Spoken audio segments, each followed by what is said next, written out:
जय हिंद दोस्तों। अगर आप लोग भी रेलवे ग्रुप डी 2026 की तैयारी कर रहे हो तो आप सभी को पता है कि आपका पेपर 3 अगस्त से स्टार्ट होने जा रहा है। आज से आपके पास मात्र 14 दिन बचे हुए हैं दोस्तों। और ग्रुप डी में आप सभी को पता है 100 प्रश्न पूछे जाएंगे, जिसमें जीके, विज्ञान, गणित, रीजनिंग और करंट अफेयर के आज हम क्वेश्चन देखेंगे। हूबहू आपको एग्जाम में देखने को मिलेंगे। अगर सिलेक्शन लेना चाहते हो मेरे भाई तो ये सारे क्वेश्चन रट लेना। मोस्ट इंपोर्टेंट क्वेश्चन है, एक भी मिस मत करना। हर एक क्वेश्चन आपको आपके सिलेक्शन की ओर लेके जाएगा। तो शुरुआत करते हैं आज के पेपर नंबर 12 की, एक गणित के शानदार क्वेश्चन के साथ। एक डीलर 9,000 रुपए में एक वॉशिंग मशीन खरीदी, एक डीलर ने, ठीक है। वह इसके अंकित मूल्य पर 10% की छूट देता है और फिर भी 10% का लाभ प्राप्त करता है, तो मशीन का अंकित मूल्य क्या होगा? देखो दोस्तों, इसको आज करने का एक शानदार तरीका बताऊंगा, कम समय में क्वेश्चन को आप उड़ा पाओगे।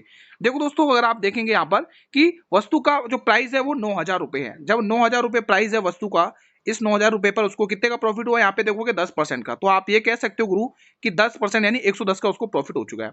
फिर आपको उसने पूछा है कि, फिर आपको उसने कहा है कि छूट भी दी। अब आप मुझे बताइए छूट किस पर देते हो? मार्क प्राइस पर, यानी कि अंकित मूल्य पर, है ना। कितने परसेंट की छूट है? 10%, यानी सामान को 90% पर बेचा है। बस आंसर आ चुका है। आंसर आ चुका है, खेल खत्म हो चुका है। ध्यान से देखेंगे, ठीक है। आप कहोगे गुरु 90 की टेबल से हम इसको काटेंगे, 90 की टेबल से ये कितनी बार जाएगा? 100 बार जाएगा। कितनी बार? 100 बार। और जैसे ही आप 110 को 100 से गुणा करोगे, आंसर आ जाएगा 11,000 रुपए। तो कितना इजी तरीके से आपने इस क्वेश्चन को बना लिया। बाकी इसको करने का एक और तरीका, सीपीएमपी लिखकर आप कर सकते हो और उसमें ये लिख सकते हो कि हमेशा डिस्काउंट 100 माइनस 100 करना है और प्रॉफिट 100 प्लस 50 करना है, ठीक है मेरे भाई। तो ऐसे भी कर सकते हो। तो ये एक शानदार तरीका था। तो मैं पूरी उम्मीद करूंगा पहला सवाल आप लोगों ने बना लिया होगा। हाल में ही केंद्रीय वित्त मंत्री जितेंद्र सिंह ने, देखो आपको यह पता चल चुका है कि केंद्रीय वित्त मंत्री मतलब केंद्रीय मंत्री कौन है? जितेंद्र सिंह है, ठीक है। इन्होंने भारत की पहली क्वांटम वैली की नींव कहां पर रखी है? बहुत महत्वपूर्ण ये प्रश्न है दोस्तों। देखो एग्जाम में पैटर्न यही आएगा आपके पेपर का, ठीक है। साइंस और करंट अफेयर, मैथ और रीजनिंग, इन पे आपको दबदबा बनाना है अपना, ठीक है। तो यहां पे आप लोगों को टिक कर लेना ऑप्शन नंबर डी, अमरावती।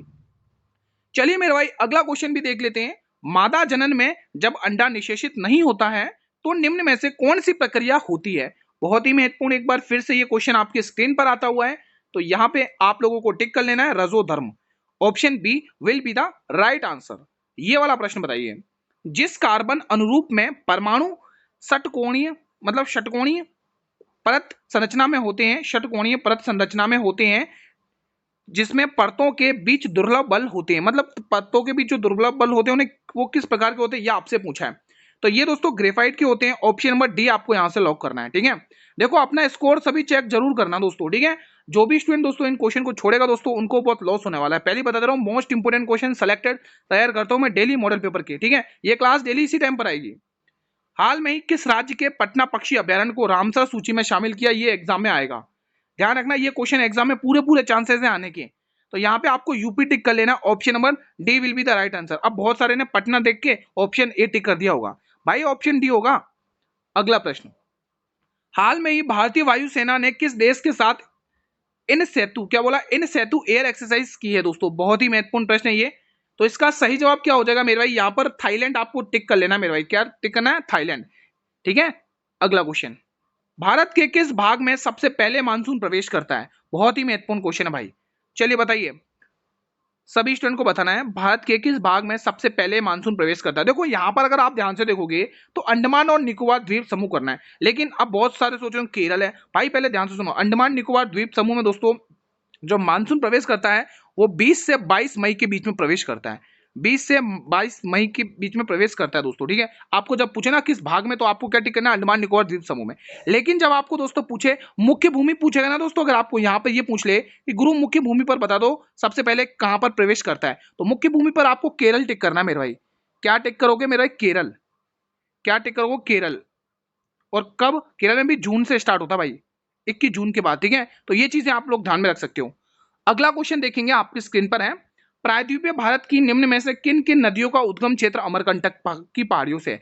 अब मेरे भाई जिसको भी ये अमरकंटक की पहाड़ियां पता है, एक बार बताइए कहां पर ये पड़ती है अमरकंटक की पहाड़ियां, कमेंट बॉक्स के माध्यम से बताएंगे आप लोग। तो चलिए फिलहाल आप आंसर टिक करेंगे सोन नदी, मतलब सोन क्या, सॉरी ये सॉरी ये सोन नदी। हाँ सही है ना, ऑप्शन ए सही है, sorry sorry option number A सही है।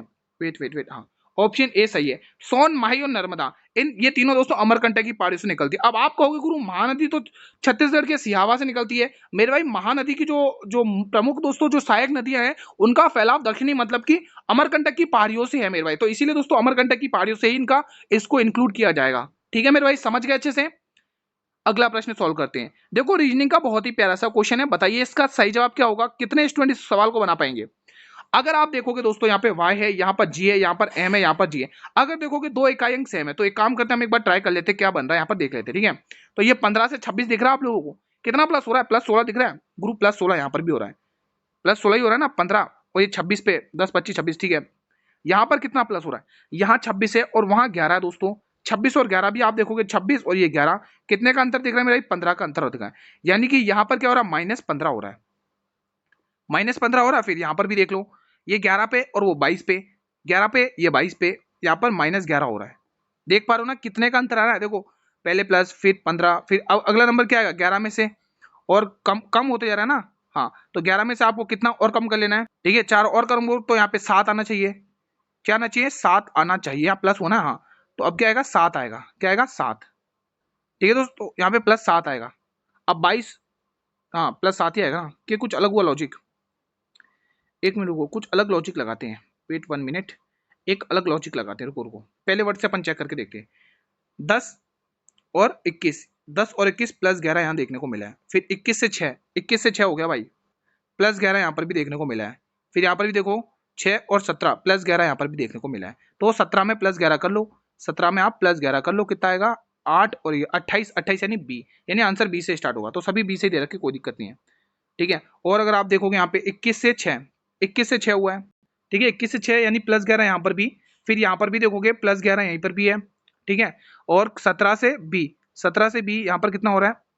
ठीक है, ये यहाँ पर +12 हो रहा है ना यार, यहाँ पर +12 हो रहा है। ठीक है, फिर यहाँ पर 17 और 2 कितना हो रहा है, कितना 3 इधर से 6 3 9 10 11, यहाँ पर +11 वापिस हो रहा है।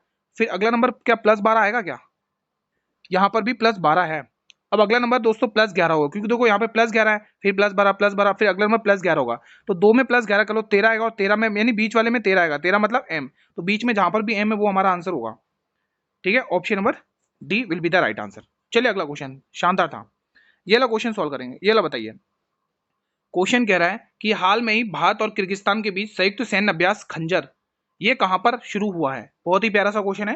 देखो करंट अफेयर के क्वेश्चन तो भरपूर पूछे जाएंगे, इसमें कोई दो राय नहीं है। ठीक है, तो असम आपको टिक कर लेना, ऑप्शन नंबर ए। ये वाला प्रश्न बताइएगा, निम्न में से कौन सा उत्तक पादप को दृढ़ और दुर्नम्य बनाता है। कौन सा उत्तक पादप को दृढ़ और दुर्नम्य बनाता है। तो यहाँ पे दृढ़ोत्तक आपको टिक कर लेना है, ऑप्शन नंबर ए। ये वाला प्रश्न बताएं, भारत के किस प्रदेश में उष्ण कटिबंधीय वर्षावन मिलते हैं। देखो उष्ण कटिबंधीय वर्षावन के लिए दोस्तों 200 से अधिक सेंटीमीटर वर्षा होनी चाहिए दोस्तों। ठीक है, और इस प्रकार का देखने को क्षेत्र मिलता है पूर्वी घाट में। ठीक है, तो इस प्रकार पूर्वी घाट आपको टिक कर लेना है। ठीक है मेरे भाई, option number A will be the right answer. ये बताइए 2026-27 में राजकोषीय घाटा जीडीपी का कितने प्रतिशत अनुमानित किया गया। इस टाइप का क्वेश्चन आपके एग्जाम में आएगा, तो यहाँ पे 4.3% आपको टिक कर लेना है, इसमें 5 स्टार लगा लो, एग्जाम में छपेगा, याद कर लो, रट लो 4.3%। ठीक है, अगला प्रश्न, एक महिला अपने पुत्र से 28 वर्ष बड़ी है, ध्यान से सुनना, मजा आ जाएगा इसको करने में। 3 वर्ष में उसके पुत्र की आयु की दोगुनी हो जाएगी, तो वर्तमान में पुत्र की आयु ज्ञात करिए। देखो महिला को मैं उसको एम से डिनोट कर रहा हूं और उसके पुत्र को मैं पी से डिनोट कर रहा हूं। ठीक है, अब वो कह रहा है जो महिला है वो पुत्र से 28 वर्ष बड़ी है, अगर मैं पुत्र को x मान रहा हूं तो इसकी जो माता होगी वो x + 28 होगी, बिल्कुल होगी, ओके रिपोर्ट है। अब वो कह रहा है कि 3 वर्ष बाद, यानी 3 इसमें भी प्लस करना है और 3 इसमें भी प्लस करना है, कर दिया हमने प्लस। 3 वर्ष बाद बोला ना, अगर पहले बोलता तो माइनस करते। 3 वर्ष बाद उसके पुत्र की आयु की दुगनी हो जाएगी, किसकी, उसकी माँ की आयु दुगनी हो जाएगी, तो हमें इसको बराबर करना है। तो बराबर करने के लिए तो जो दुगनी है ना वो मुझे इसमें देना पड़ेगा, 2 यहाँ पर लिखना पड़ेगा। ठीक है, ये आर नहीं है, 2 लिखा हुआ मैंने यहाँ पर, ये 2। ठीक है, अब इसको सॉल्व कर लो। देखो 28 और 3 31, तो x + 31 आ चुका है। जब x + 31 आ चुका है मेरा, और इधर 2x और यहाँ पर 6।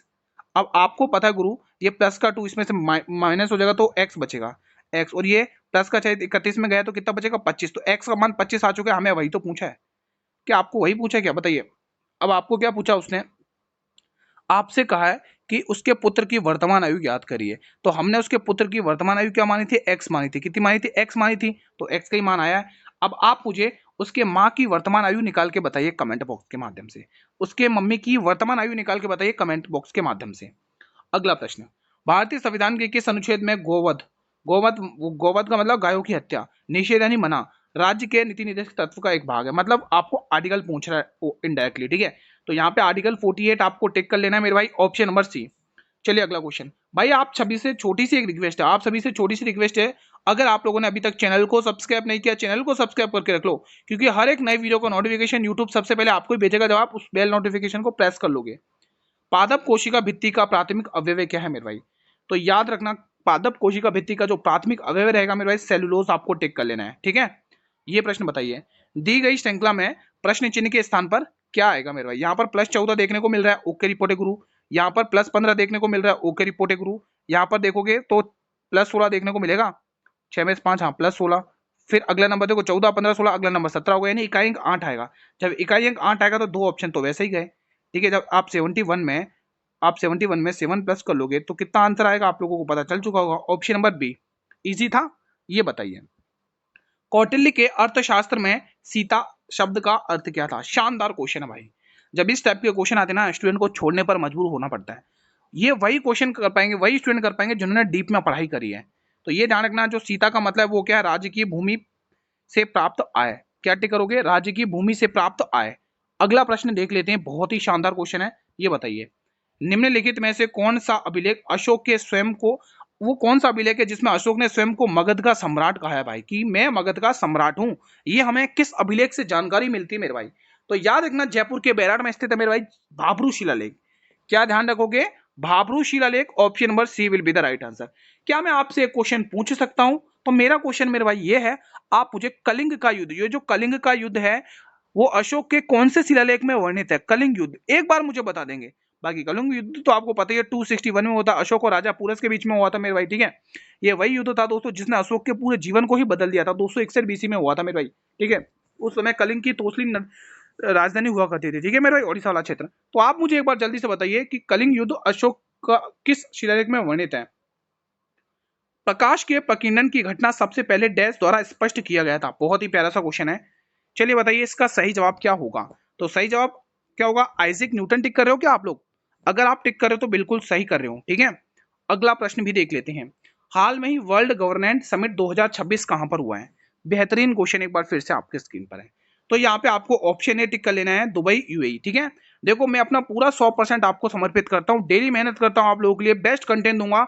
आप लोगों को ये क्लास डेली अटेंड करनी है मेरे भाई, एक भी क्वेश्चन मिस मत करना, क्योंकि हर एक क्वेश्चन आपको आपके सिलेक्शन की ओर लेके जाएगा, आपको आपकी मंजिल की ओर लेके जाएगा। अशोक के अभिलेखों को पढ़ने में सबसे पहले किस ब्रिटिश विद्वान को सफलता मिली थी, वो आपको बताना, उसका नाम बताना है। आपने अभी 2025 का पेपर देखा ही होगा दोस्तों, साइंस और करंट अफेयर ने तो दबदबा मचा रखा था। मतलब जीके जीएस का पोर्शन जो आपका 20 नंबर का रहता है ना, उसमें करंट अफेयर ने दबदबा मचा रखा था मेरे भाई। तो ठीक मैं वैसा ही पेपर बना रहा हूँ आप लोगों के लिए, आप निश्चिंत रहें और मेहनत करें मेरे साथ इसी टाइम पर 8 बजे डेली। तो जेम्स प्रिंसेस आपको टिक कर लेना है, प्रिंसेप, ठीक है। यही टिक किया ना सभी ने। चलिए अगला क्वेश्चन देख लेते हैं, पानीपत का तीसरा युद्ध। एक बार रिक्वेस्ट आप सभी से, पानीपत के तीनों युद्ध दोस्तों मुझे कमेंट के माध्यम से बताएंगे। पानीपत के तीनों युद्ध एक बार मुझे कमेंट के माध्यम से बता दे तो मजा ही आ जाए। ये युद्ध किस किस के बीच में हुआ था, तो गुरु अहमद शाह अब्दोली और मराठों के बीच में हुआ था। लेकिन फर्क ये हुआ था दोस्तों कि मराठा यहाँ पर हार जाते हैं और अहमद शाह अब्दाली यहाँ पे जीत जाता है। तो सी वाला ऑप्शन आपको टिक कर लेना है। बस चलो मैं ही लिख देता हूँ, ठीक है। तो ये तो आपने देख लिया तीसरा युद्ध। अकबर और हेमू के बीच में दोस्तों कौन सा युद्ध हुआ था, अकबर की सेना और हेमू के बीच में, तो पानीपत का दूसरा युद्ध। और पानीपत का दूसरा युद्ध कब हुआ था मेरे भाई, पानीपत का दूसरा युद्ध 1556 में हुआ था गुरु, ठीक है। जहां पर दोस्तों अकबर की सेना जीत जाती है, हेमू विक्रमादित्य हार जाते हैं, ठीक है। अब पहला युद्ध हुआ था बाबर और इब्राहिम लोधी दोस्तों, ठीक है। दिल्ली सल्तनत की भूमि पर मारा जाने वाला पहला सुल्तान था दोस्तों इब्राहिम लोधी दोस्तों, ठीक है, जो मारा गया था, ठीक है। और तीसरा युद्ध हुआ था 1526 में दोस्तों। ये वही युद्ध था जिस युद्ध को बाबर ने जीतने के बाद मुगल साम्राज्य की नींव डाली थी। मान लो अगर दोस्तों बाबर यहाँ पे हार जाता तो आज हमें मुगल पढ़ना नहीं पड़ता, ठीक है मेरे भाई। तो ये चीज आपको ध्यान में रखनी है। तो मैंने तीनों युद्ध आपको बता दिए, मैं पूरी उम्मीद करूंगा आपका बेस्ट डिवीजन हो गया होगा। चलिए ये बता दीजिए, बेहतरीन क्वेश्चन है, 500 रुपए में खरीदी गई एक साड़ी पर अंकित मूल्य इस तरह डाला जाता है कि 16% का लाभ और X% की छूट देकर उसका विक्रय मूल्य ये है तो एक्स का मान ज्ञात करना है। अब ध्यान से सुनना भाई, खरीदी गई साड़ी कितनी है, 500 रुपए की, ठीक है। एक साड़ी का अंकित मूल्य इस तरह से निश्चित किया है, मतलब कि 16% का आपको लाभ भी हो जाए और X% की छूट भी मिल जाए। आपको पूछा है, देखो 500 रुपए का सामान है, ठीक है, उस पर आपको एक छूट मिली है, एक छूट मिली है पहले, अच्छा 16% का लाभ भी हो जाए, X% की छूट भी हो जाए, तो 16% का लाभ यानी 116 हो जाएगा मान, ठीक है। 16% का मतलब क्या होता है, 116, ठीक है। फिर उसके बाद X% की छूट और दी है, ये हमने X% की छूट और लिख दी। फिर उसके बाद आपको 493 में माल को बेचा है। अब आप इसको सॉल्व कर लो, क्या आंसर आ रहा है, यहाँ पर सॉल्व कर लो, क्या आंसर आ रहा है भाई, क्या आंसर आ रहा है, एक छूट भी दी है ना इस पे, ठीक है। तो 2 जीरो से यहाँ पे 2 जीरो हटा दिए, ओके रिपोर्ट है। और कुछ कट रहा है क्या, ठीक है, और कुछ सिंप्लीफाई हो रहा है क्या, 2 की टेबल से काटो, 2 पंचे 10, एक बचेगा, 2 अट्ठे 16, और 2 की टेबल से ये कितनी बार 50 बार जाएगा, और ये 5 की टेबल से कितनी बार जाएगा, 10 बार जाएगा, कितनी बार, 10 बार जाएगा। और कुछ सिंप्लीफाई हो रहा है क्या, यहाँ पर कुछ मिस्टेक हुआ है क्या, एक काम करें क्या, इसको उस तरीके से और सॉल्व करके देखते हो, दूसरा तरीका लगाते हैं यहाँ पे को, ये आपको अंकित मूल्य दे रखा है, ठीक है। एक काम करते हैं, इसको थोड़ा सा यहाँ पे हटा देते हैं, यहाँ से इसको हटा देते हैं। देखो एक तो होता है सीपी और एक होता है एमआरपी। सीपी में आप 100 माइनस डिस्काउंट लिखते हो और प्रॉफिट में, लेकिन यार ये वाला क्वेश्चन तो दोस्तों उसी से करना पड़ेगा। हाँ, ये वाला क्वेश्चन मेरे भाई उसी से करना पड़ेगा, जैसा मैं आपको बता रहा हूँ वही तरीका लगाना पड़ेगा। रुको दोस्तों, हम इसको एक और तरीके से कर सकते हैं। देखो 500 रुपए का दोस्तों उसने खरीदी है, उस पर उसको 16% का प्रॉफिट हुआ है, यानी कि 116 का मान यहाँ पे आप निकाल लो, यहाँ से पता चल जाएगा, ठीक है। यहाँ से आपके पास क्या आ जाएगी, आपको दोस्तों पता चल जाएगा क्या आ जाएगा आपके पास, मार्क प्राइस 2 जीरो से जोड़ोगे, 2 जीरो से 2 जीरो गए, ठीक है। तो ये कितनी बार जा रहा है, यहाँ पे देख लो, 5 का जीरो कैरी 3, ठीक है, 11 में 55 और 3 58, ये आ चुका दोस्तों एमआरपी। कितना आ गया आपका एमआरपी, आ गया एमपी, मतलब कि 500 से समझने की कोशिश करना, शानदार क्वेश्चन है, ठीक है। फिर आपको वो कह रहा है क्वेश्चन कि इसको कितने में बेचा, 493 में, ध्यान से सुना, सेलिंग प्राइस कितना किया उसने, 493, ध्यान से सुना, मजा आ जाएगा क्वेश्चन में। देखो 580 का सामान आप 493 में बेच रहे हो, कितने का आपको यहाँ पे डिस्काउंट मिल गया मेरे भाई, 87 का दिख रहा है, 87 का, कितने का, 87 का, किसके ऊपर मिला, 580 पर, 580 पर। अब यहाँ पर आपको प्रतिशत में वैल्यू निकाल लेना है, ठीक है। तो एक आपको यही तो पूछा है X% की, 1 जीरो से ये 1 जीरो गया, ठीक है। 2 की टेबल से काटो 29 बार जाएगा, 2 की टेबल से काटो 5 बार जाएगा, 29 की टेबल से ये 3 बार, और 5 दिया 15। तो क्वेश्चन शानदार था भाई, 15% का आपको क्या मिला है मेरे भाई, डिस्काउंट मिला है, एक्स का मान 15 आ गया, यानी ऑप्शन नंबर सी। बहुत ही अल्टीमेट क्वेश्चन था भाई, कुछ नहीं करना है, सिंपल क्वेश्चन है, कोई दिक्कत की बात नहीं है। अगर देखो समझ में नहीं आए, आप कमेंट कर सकते हैं या फिर वीडियो को कर से थोड़ा पीछे करके समझ सकते हैं। प्रतिष्ठित नॉर्वे चेस 2026 का खिताब जीतने वाले पहले भारतीय कौन बन गए हैं, ये भी बहुत इंपोर्टेंट क्वेश्चन है, छपेगा एग्जाम में, छपेगा एग्जाम में मेरा भाई, बहुत इंपोर्टेंट क्वेश्चन है। तो सही जवाब क्या हो जाएगा, तो गुरु इसका सही जवाब आर प्रज्ञान नंद टिक करना, ऑप्शन नंबर ए। मार्च 2026 के लिए आईसीसी पुरुष प्लेयर ऑफ द मंथ का पुरस्कार किसे दिया गया। देखो दोस्तों, आईसीसी चैंपियनशिप ट्रॉफी अच्छे से रट लेना, एग्जाम में क्वेश्चन पूछेगा, फिर मुझे मत बोलना, अभी भी कह रहा हूं, ठीक है। संजू सैमसन आपको टिक कर लेना है, ये सवाल बनाइए। देखो एनालॉजी का क्वेश्चन है दोस्तों, आपको दोस्तों इनका रिलेशन क्या दे रखा है वो आपको दिखाना है दोस्तों। एक काम करेगा, इसको रिलेशन करने से पहले आप यहाँ पर एक चीज देख पा रहे, मान लो मैंने यहाँ का ये वाला 16 ले लिया, अब मैंने 16 का आधा कर दिया, इसका आधा कितना होगा मेरा भाई, 16 का आधा कर देते, 16 का आधा 8 होगा। तो मैं ऐसा करूं, 16 में ये आधा किया, उसी को ऐड करके 24 बना लूं, बिल्कुल ये कंडीशन फॉलो हो रही है। अब ये तरीका हमारा सही है या गलत है वो हम सेकंड वाले से भी कर लेते। अब मैंने 32 लिया, अब 32 का आधा करूंगा मेरे पास तो कितना आएगा गुरु, 16 आएगा। तो मैं एक काम करूं, 32 में ही अगर मैं 16 जोड़ लेता हूं तो मेरे को 48 की प्राप्ति हो रही है, बिल्कुल हो रही है। तो ये लॉजिक लगाना है। तो 20 है और 20 का आधा 10 30 होगा, तो ये आंसर नहीं होगा। 36 है, 36 का आधा 18 और जोड़ लेंगे तो ये भी आंसर नहीं होगा। 56 का आधा, ये देखो यहाँ पे 56 है और 56 का आधा मेरे भाई 28 होता है, तो 28 इसमें जोड़ लो, ठीक है। ये फॉलो हो गया, option number C will be the right answer, ये भी नहीं होगा, ठीक है मेरे भाई। तो कंडीशन और क्वेश्चन बहुत ही शानदार था, मजा आ गया इसको भी सॉल्व करने में। अगला प्रश्न, federation of the international hockey विश्व कप 2026 के सह मेजबान देश कौन कौन से मेरे भाई, शानदार क्वेश्चन है मेरे भाई। चलिए बताइए स्टूडेंट्स का आंसर क्या होगा, तो बेल्जियम और नीदरलैंड आपको टिक करना है। पौधों में जल और खनिजों का संवहन किसके द्वारा होता है। देखो यहाँ पर 2 क्वेश्चन पूछेगा और आपको 100% पूछेगा, ध्यान रखना, इसलिए 5 स्टार लगा दे रहा हूँ। उसने आपसे क्या पूछा, उसने जल और खनिजों के लिए पूछा है, तो आप टिक करोगे जाइलम। लेकिन जब आप भोजन के लिए बोलेगा ना दोस्तों, भोजन के लिए, तो आपको फ्लोएम टिक करना है, गलती मत करना, इन दोनों में कंफ्यूज मत होना। भोजन के लिए फ्लोएम, जाइलम के लिए जल और खनिज, ठीक है। ये प्रश्न बताइए, मैंने आंसर टिक कर दिया ना, ऑप्शन बी टिक कर दिया, ठीक है। ये बताइए ऐच्छिक पेशियाएं कहाँ पाई जाती हैं? बताइए दोस्तों, जो ऐच्छिक पेशियाएं होती हैं वो कहाँ पाई जाती हैं? तो आपको गुरु वो हाथों और पैरों में पाई जाती हैं, ऑप्शन नंबर बी। ये प्रश्न बताइए।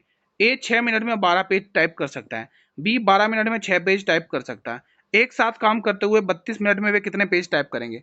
गुरु ए है वो 6 मिनट में कितने 12 पेज, तो 12 पेज टाइप करा कितने 6 मिनट में, तो उसको यहाँ पे कितना समय लग रहा है?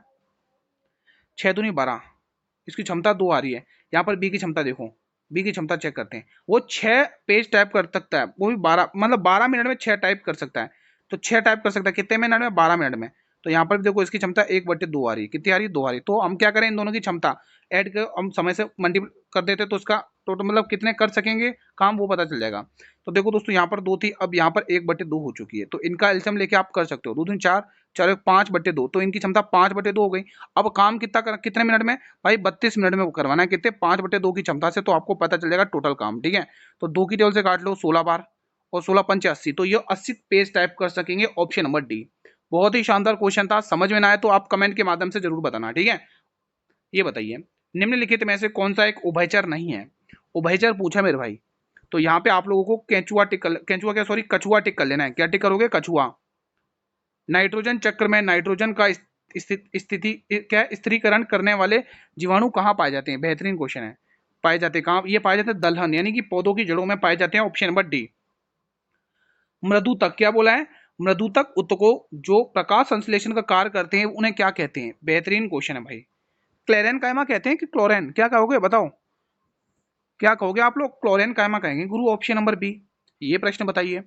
मस्तिष्क का कौन सा भाग शरीर संतुलन और मुद्रा नियंत्रित करता है? ये बहुत ही इंपॉर्टेंट क्वेश्चन है, याद कर लेना, आपको एग्जाम में पूछेगा। क्या आप देखो ऑप्शन कंफ्यूज होने के लिए दिया, एक है सेरेब्रम और एक है सेरेबेलम। स्टूडेंट इसमें बहुत कंफ्यूज रहते हैं, तो याद रखना इसके लिए आंसर ऑप्शन नंबर ए होगा। मैं अभी भी कह रहा हूं, ध्यान रखना। बहुत सारे सेरेबेलम टिक करके आ जाते हैं, गलत मत करियो। भारत की ईशा सिंह ने वर्ल्ड कप 2026 में महिलाओं की 25 मीटर पिस्टल इवेंट में कौन सा पदक जीता है मेरे भाई? ये पदक बहुत इंपोर्टेंट है, स्वर्ण पदक जीता है, यहां से क्वेश्चन पूछेगा। लगा लो भाई 3 स्टार। ठीक है, अगला प्रश्न, दी गई श्रृंखला में प्रश्न चिन्ह के स्थान पर क्या आएगा? गुरु यहाँ पर +1। गुरु यहाँ पर अगर आप देखोगे, अच्छा 65 अच्छा एक में ही 66 दे रखा है यार, एक तो अलग होगा ना यार। जेड ये वाला मुझे लग रहा है 66 होगा, ये सी वाले में। ठीक है, हाँ मुझे लग रहा है 66 होगा। ठीक है, यहाँ पर +1, यहाँ पर 51 से 54 +3 और अगले में +5 है, तो अगले में +5 है तो अगले में +7 होगा, है ना। 57 और 7 66 है ना, तो 66 वाला आंसर होगा। अब 66 वाला दोस्तों यहाँ पे मैंने 2 ऑप्शन बताया, यहाँ पे एक ही दे रखा है लेकिन एक में मिस्टेक लग रहा है मुझे। पूरा सॉल्व कर लेते हैं दोस्तों। ठीक है, पूरा सॉल्व करते हैं।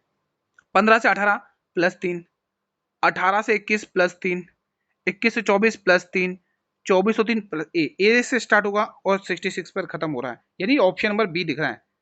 चलो ये वाला है दोस्तों, एक ये ऑप्शन फिर तो। ठीक है, तो ये आंसर आ चुका है। अगला प्रश्न ये बताइए, अंडमान और निकोबार द्वीप समूह किस जल निकाय में स्थित हैं? देखो ये जो अंडमान और निकोबार द्वीप समूह, इसमें कुल कितने द्वीप हैं? इसमें कुल कितने द्वीप हैं मेरे भाई, ये आपको पता होना चाहिए। तो इसमें 572 द्वीप हैं। कितने? 572 द्वीप हैं, ये आपको पता होना चाहिए।